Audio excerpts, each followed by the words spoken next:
Welcome back, students. This is topic 10 on Be Proficient in English with Binus University. Today's topic we will be talking and discussing about how to write a factual report. Judging by the name, you can tell that this is not fiction, definitely. It's going to be something that you can find on everyday lives. Perhaps you have been assigned by your school teacher, your science teacher, how to make a report about your pet, how to make a report of your trip, or an object that you can find in your house, an object like train, an object like something that is at the outer space.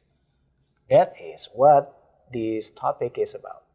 We are going to learn on how to write a factual report, and the objective is, of course, or the objectives are, of course, to make you learn how to use proper English expressions, especially in this context of making factual report.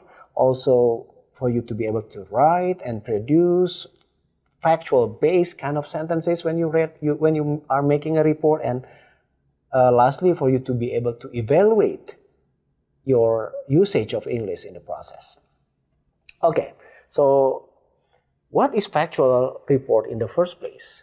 By definition, a factual report is a text that people produce to explain and elaborate some information with the underline on the factual information. It's not going to be about gossip. It's not going to be about celebrities or famous people. It's about a factual information that generally is related to objects, matter, things, stuffs that based on factual occurrences, factual happenings, and scientific and observation.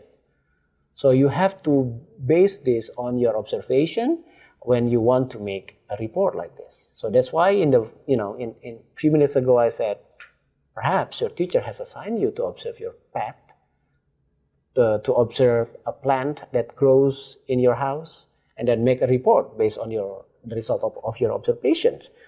Now, the purpose is clear. It's easy for you to be able to present a clear information about something that you observe. Okay?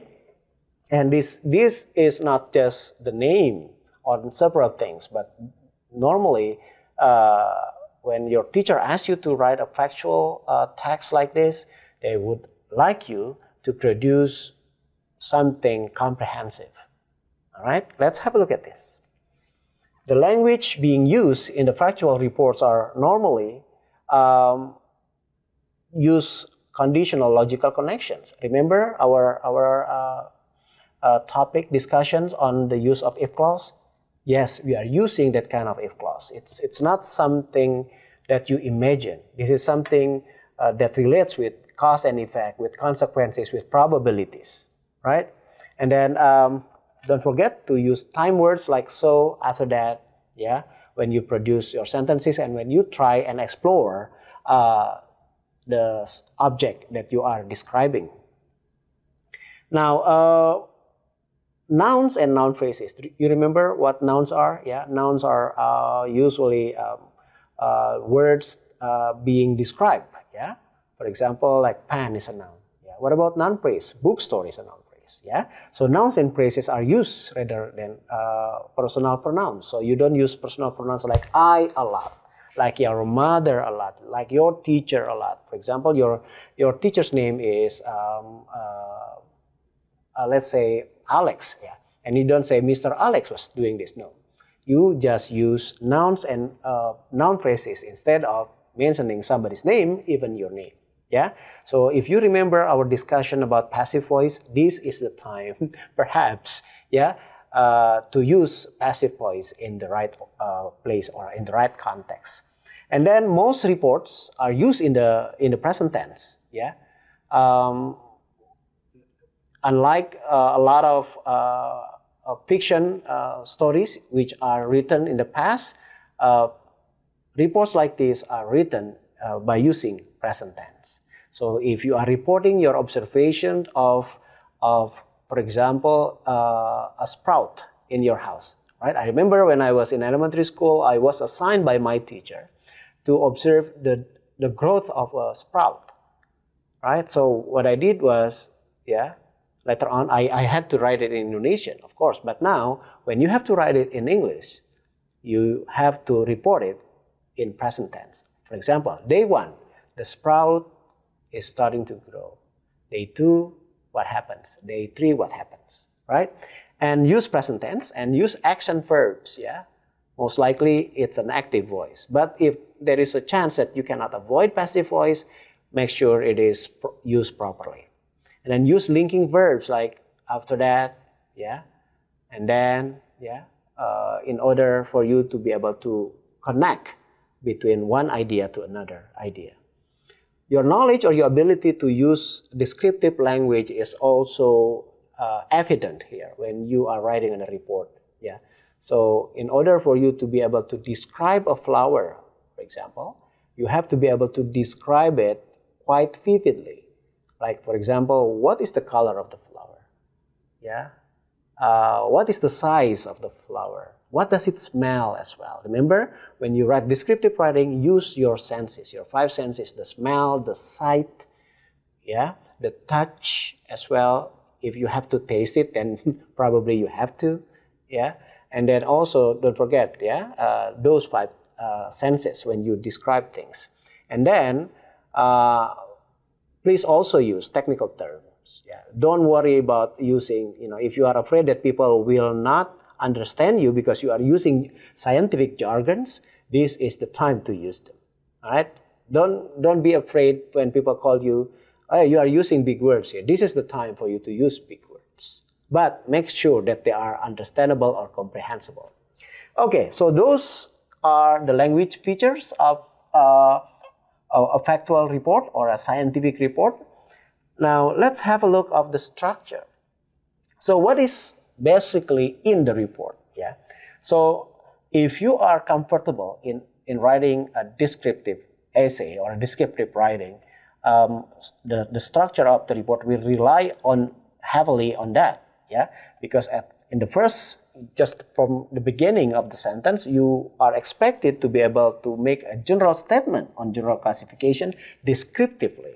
Yeah. So, for example, you are going to describe about a camel. Perhaps you visited a country in the Middle East, and then you went there, you took a picture, and then you observed their daily lives for about a week, and then this is how your report is. Yeah. In the beginning. Camel is a big and strong animal that live in the desert. There are 2 types of camels. You need to continue with the details. And then what is important next is, of course, is more descriptions of the camel. And then, because in the beginning you put a general information about the camels, in the following paragraphs you need to come up with something more specific, like perhaps talk about their physical features and talk about other stuffs. What are other stuffs? Again, come back to the 5 senses, right? What was the smell of the camel like? What does a camel look like, right? How many legs do they have? And then how big the size of the nose were? What do they drink? What do they eat? What do they smell like? All right? And then, that's why, I'm going to give you tips, yeah? In order for you to write a scientific or a factual report like this, make sure you do a research beforehand, because otherwise you will have to stop and then go back to your references in the time that you are writing. All right, go and do a research beforehand. That's the key point. All right, so let's have a look at this. Let's practice. So what you see is a picture of what? Yes, a turtle. Now, let's say that I'm going to assign you to write about a turtle. Yeah. What do you have in mind? What kind of things would you like to observe? Like, let's take a look at them physically first. So physically, sorry, that is wrong spelling. So physically, what are you looking at here? How many legs does a turtle have? Look at the size of the eyes. Look at the shell. What is the color of the shell? Look at it physically, like the physical appearance, literally, of the turtle. and then touch perhaps the shell, and then measure the length of the turtle as well, right? And then also observe also the way that their habits. What do they do? How many times does a turtle go to the sea to just eat, for example? And how many times during the day and night does he go back to the beach? Or how many times does he eat on a day? And how many times does he meet his friends to socialize? So from there you can tell whether a turtle is a social animal or not. What else can you observe about the turtle? Yeah? Perhaps you can observe in more details what their food is, what they eat, what they consume. And then you can report this. Oh, apparently, a turtle likes to eat something green. Apparently, a turtle likes to eat vegetables. All right? So, you can start, again, by observing and then put things in general and then be more specific about it. You can start with a story perhaps in the beginning. Like last week, I went to a beach in Bali, and then I found a turtle. And because we stayed in Bali for a week, then I decided to observe the life of a turtle, its habits, and the food. I look at specifically at a certain turtle that I named as Jonathan. Jonathan was this, and that. So you can start writing, and then based on that kind of information that you are gathering. Okay? So I hope I have given you a kind of enlightenment on how you should write a factual report or a scientific report. Thank you for being with me in this Be Proficient in English with Binus program. I'll see you in the next program. Thank you.